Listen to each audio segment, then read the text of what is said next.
What a sad day. What a sad Friday. Not yet Manic Monday, but just a very sad Friday. I'm very disappointed that I have to provide this update, but it's necessary I do so because I feel an obligation as I've covered it before and I've advocated in some part way for it and I've done my very best, my very darndest efforts to get the dev on the show. To my chagrin, I shouldn't say he has ignored me and my outreach to try to help and create success for the token. And I even created a partial movement. And despite every effort, it's been the same story. It's just the same old song, but with a different meaning since you've been gone. That's a song. I'm trying my darndest to get and have tried. I shouldn't speak in the present tense. In past tense, I tried. Akon, I tried so hard. I tried to get ParaToken to come back down to Earth. They said they don't want to leave Earth, but they're clearly in the clouds. They're clearly not on Earth. They're not grounded on Earth because the things they're doing, they cannot be. If I had to measure it, I watch a lot of token projects, right? I do a lot of coverage. I watch a lot of token projects, and I see patterns, as Tim Bradley says, patterns with a lot of tokens. ParaToken's different. They're doing things so, I almost cussed, jacked up, that I almost think that it's an overreaction. I told the story before about ParaToken and my history of ParaToken. You don't even know what I'm talking about, do you? Let me start from the beginning. Let me start from the future and then walk back to the past. I think that's an easier way to embrace it. I sold every last ParaToken I have for the ones that could be sold. You're like, huh? You got to understand that ParaToken has had major issues since they launched. I think they launched in late December. They've had major issues since launch. And what's frustrating with ParaToken, go back in the archive and you will find all the ParaToken episodes for the full synopsis of what's gone wrong. But in as much summary as I can give you, ParaToken strikes me as incompetence. I don't think they're malicious. I don't think that they're rug pullers. I don't think they're scammers. I don't think they're bad. I don't think they want to rip you off. I think they're in over their heads. They don't know what they're doing. They went to Shillers. They had banned me when I tried to warn them about the Shillers, so they didn't get my message. Then they continued to ignore me when I tried to help them get back with the Make Para Great Again movement. They're ignoring people that are trying to help them because these Shillers did this to them. They have pretty much, let's say, hitched their wagon to Cryptobolics. Cryptobolics hasn't helped them, and that's not Cryptobolics' fault. The truth is, and this is my opinion, but I'm going to affirm it as the truth. I believe firmly that people see the same names on projects. Shillers. And when I say Shiller, I mean a true Shiller by definition. I think people see that and it turns them off. I think people see that and it shows weakness. I think when you as a token suck at succeeding on your own, these people turn to other tokens. The next big hype, if it's like a Doge type coin, let's say, or something that's a little bit more fundamental, where it doesn't need to do the Shiller at all, and it has mainstream coverage. I believe, in my opinion, that people are now looking at mainstream sources to better understand which tokens are worth their time. And on some note, I believe that people look at sources similar to my own, not just me, but similar to my own, that are out there providing the unbiased view, the pros, the cons. I believe people are looking for the fundamentals now. I believe that the sketchiness of the current actions of the administration that are caused by the actions of the administration have caused people to be less tolerant of failure. Now, when you hear me say all that, you can go through the laundry list of tokens that clearly fit this. So, Tama, failing. Will it fail long term? Nobody knows. We suspect it'll be something at some point, but they keep, almost cussed, jacking up. They keep screwing up. They keep getting it wrong. It's them, the people. The Russ We Trust cult promotes that, and he doesn't denounce them. He won't go. He doesn't want the smoke. He won't go on the neutral shows. He goes on the shows where they're patting him on the back. Every now and then he'll go on somebody's show where he gets somewhat tough questions, like Crypto Realist, but he doesn't get the real tough questions. As in, dude, you failed. What are you going to do about it? Don't say, we're trying to do that. We're doing it. You failed. Number one, you need to admit you failed. Openly say you screwed up. Satama is like that. Shib started to be like that. Floki has started to be like that. Kishu has made some very poor, in my opinion, decisions. EarnHub's gone because they screwed up, right? Green Chart giving their thing to a duck-faced girl in the telescam. On and on and on. Just now, Antecinu. I gave the update on a previous episode that Antecinu, they are flipping over to Fit script and they left people behind because they're only in telescam, which nobody in America uses, this crap. So on and on and on. There's just a list. And if you look at the commonality between all of these different projects, it's not that the code is bad. It's that the team doesn't know what the heck they're doing. Almost cussed again. They don't know what they're doing. They're in over their heads. I talked to Believes a while ago about these devs that don't seem to get it. And yes, there is this notion of being able to perform like Shib did. But when I look at ParaToken, I didn't get the sense they were trying to be the next Shib. It seemed like the initial push was strong and good, and to this day, I believe was the right answer. And they were sitting on gold. I believe that the token code, I'm talking the contract, is actually solid even now. But the people are screwing up. I have to stop myself from swearing. That's why you hear me pause every now and then. The people don't know what they're doing. They're in over their heads, and they're not willing to ask for help from the right sources. That's sources that are neutral, that support them from a distance, Bette Midler, but they're not overly shilling them, and they're not going to dump on them. When we see that there's a push, we're not going to just see, okay, that climb green candle and then dump on it, because there's been tons of green candles with Para. When this thing launched, it had amazing amounts of growth. Never sold a token.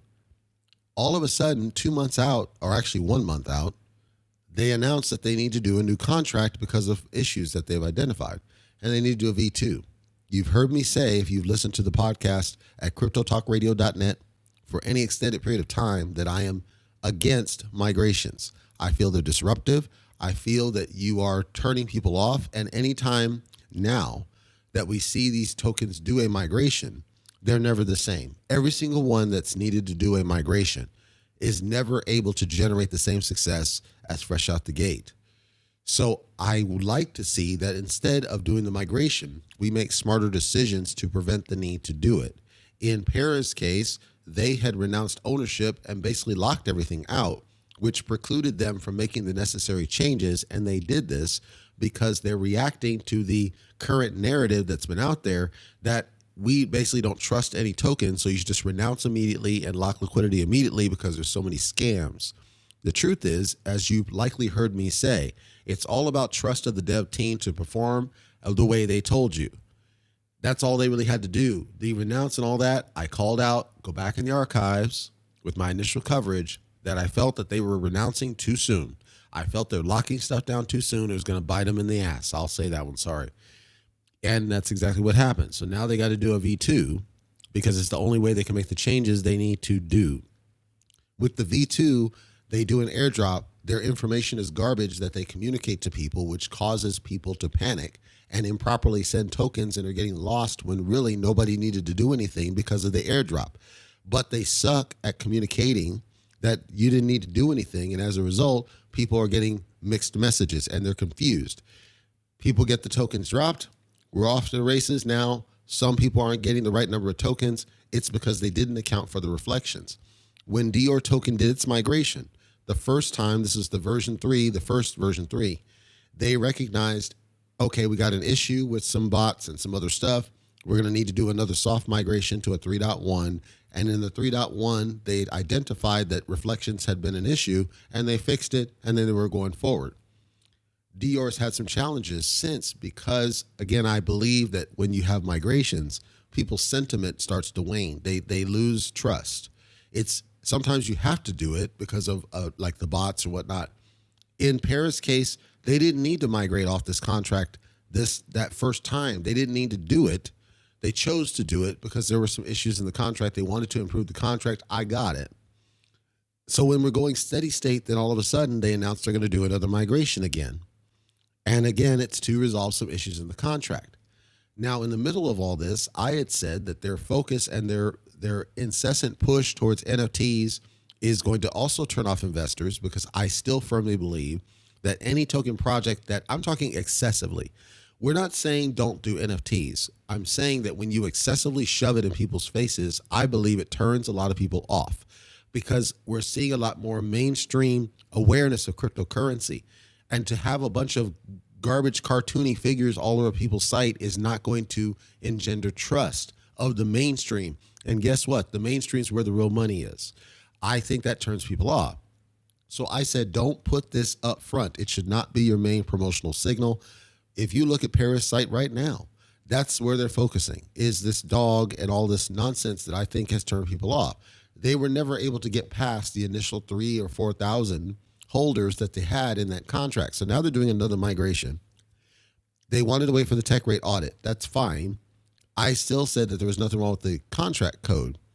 During the time that this happens, their communication is decent, but then they release the new contract and I'm immediately seeing problems. So I called out in another coverage that they were going to constrain the inventory, and I thought that was a big mistake. You went from trillions of tokens down to hundreds of thousands, as I suspected, because I did the math.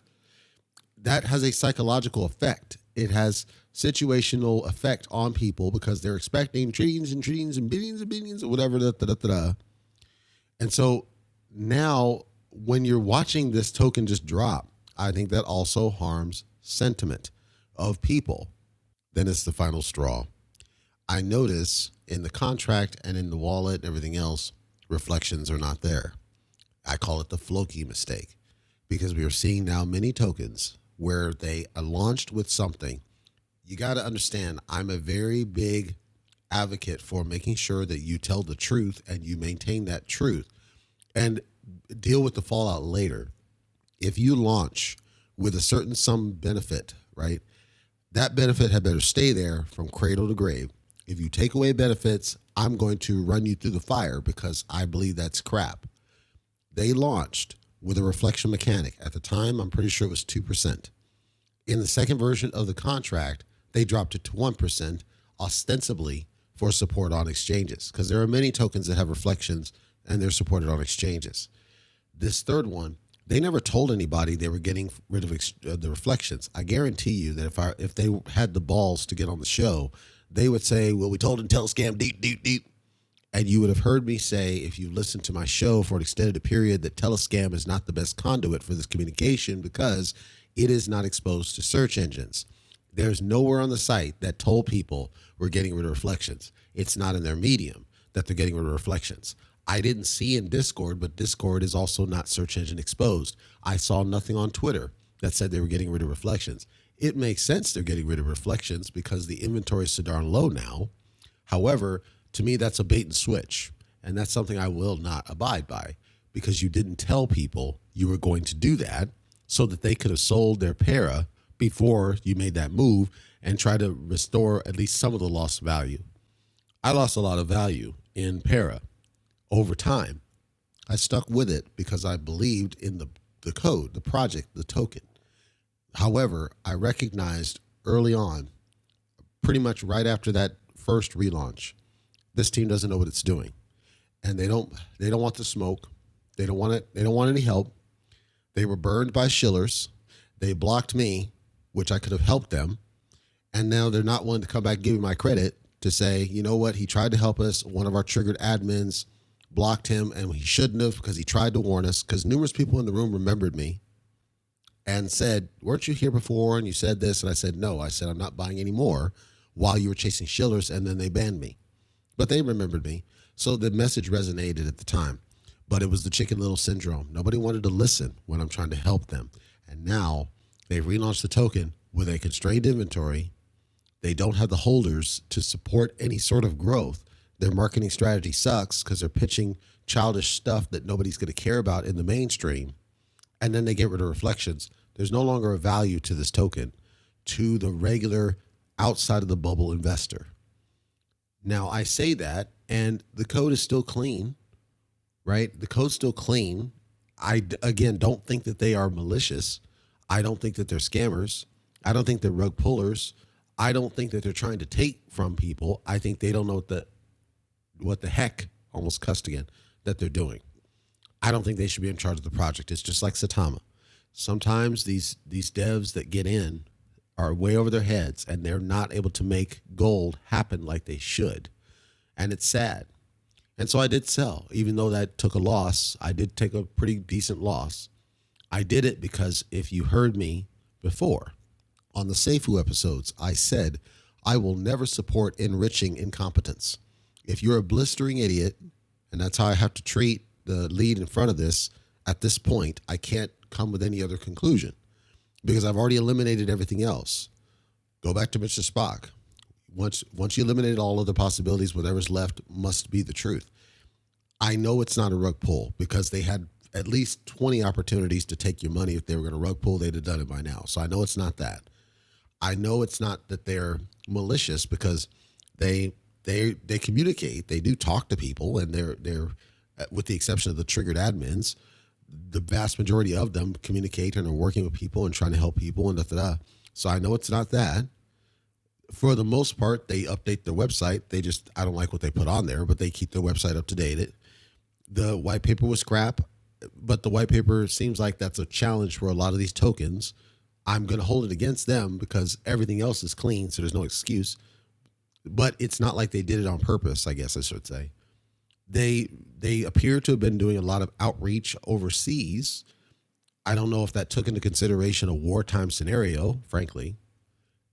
The only thing left is a blistering idiot. He's got to be a blistering idiot. And that's why I wanted him on the show, so he can challenge me and I can ask him questions and I can tell him, tell me why this is happening. And I need you to explain to me why you think this is the right answer. And I don't want to hear a fluff answer. Tell me why you think it's a good idea to go all boots first, I guess, in NFTs when you already have a token that should appeal to the military. Why aren't you going boots to the ground around every single base in the United States to find all these military folks and tell them to drop 50 on this for long-term income? Why aren't you advocating for generational wealth? Why aren't you supporting those that go straight into BT and they're broke because the military doesn't pay anything fresh out the gate? You know that they're struggling for money, and that initial investment could be life-changing for many of those. Why aren't you going around to the wives of some of these servicemen who are sitting at home taking care of a child on their own, telling them that this is an investment in making sure that they have a little bit of extra money to kind of keep them going? Why aren't you talking to the children of people that have died in service to the country, and say, hey, this is a way that we can help with some of those expenses? Like, there's just no, and they'll probably come back and say, well, we tried some of that. They didn't do it right. They didn't do it right. The stats around how many people are available in the military is readily available. It's public information. So just the fact that that number is nowhere close to the holder count of this token tells me they didn't do it right. However, because they had no balls, can't say they because I don't know the rest of them or never even talked to him. Lee, has no balls and doesn't want to confront and talk on the show and has triggered admins blockading him away from it. And he's going against those same people who aren't helping. And despite every effort of talking to these same people, it's not helping spike the project. And then you do this move, which is a poorly thought out move. And then you see comments on Twitter that say, geez, you guys do a new contract every 2 months. And we can't even call those people liars. We can't call them fudders because it's true. The problem isn't that they're doing it. The problem is they don't need to. The problem is the team doesn't know what the heck, almost cussed again, that they're doing. They're in over their heads.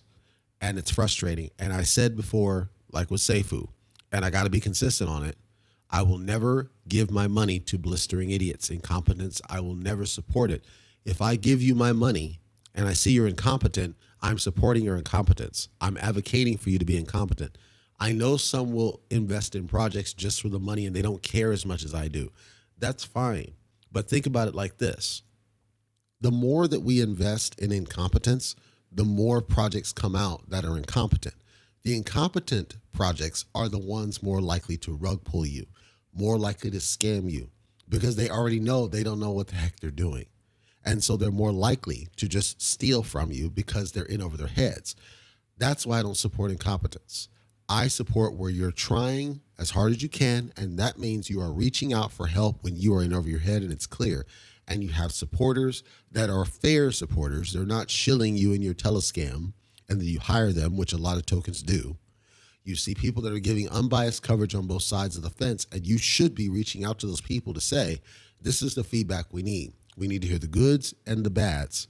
It reminds me very similar to Imperium on the Polygon network that I talked about, where I gave them a bucket list of things that I saw that should be fixed. These are simple things to fix. It just takes setting your ego aside, going through and doing it, starting with a garbage white paper. And that's a pattern I see. If they have a garbage white paper, at least it's a PDF, but it's garbage, those tokens never succeed. Never. So, yes, I did sell the ParaToken, all of it. And when I say is what I could sell, unfortunately, because of said incompetence, there are 3 variations of ParaToken, 2 of which you cannot sell because of the way they did the migrations. I didn't send them in there, nor do I plan to, because, again, I'm enriching incompetence, and I don't support that. Technically, the tokens are mine. I just can't really do anything with them. They have no real value or worth because the dev team did not create that value in the minds of investors to where you wouldn't have needed to do the migration because they already would have been successful. In closing, I also believe that some of this Floki nonsense and this para nonsense and all these other tokens that are rushing towards taking away benefits they gave you up front, I think there's a desperation, an unreasonable desperation, that they can't win on their own. They don't know how. They don't have it. And it doesn't matter what college education they claim to have. They don't know how to succeed on their own. And as a result, they're resorting to the most desperate possible avenue, which is to figure out how to get on a so-called top tier exchange, because they think that's the only way they're going to get the holder counts up is to be on the top tier exchange. All the while they're forgetting that there are quite a few tokens not yet on a top tier exchange, and they managed to get to a level of success. Of course, sustaining that success is a whole different problem. My point is, though, I think they're doing the wrong thing. And I will continue to say I think they're doing the wrong thing for the wrong reasons. Anybody that's in those projects that is a diehard, and I'll include Para in this, if you're a diehard in it, kudos to you. I'm not telling anybody to take any action. There's no call to action here. I'm sharing that I sold every last token I had that I could because I see a blistering idiot in charge of it, and I'm not going to support a blistering idiot. That said, I'm happy to buy back in, and here's the reason I can say this in confidence with a smile on my face.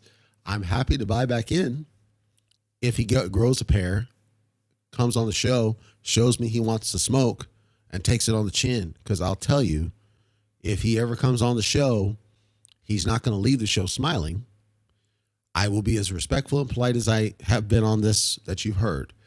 But I will hit him with very tough questions that he's never heard before. And that's the reason why he doesn't want to smoke. Because he doesn't want to be confronted for his failure. He has failed a very beautiful project. I felt ParaToken is a beautiful project. It was a beautiful, the code is beautiful. What should be is beautiful. It's being ill-served by an idiot, and that's disappointing to me.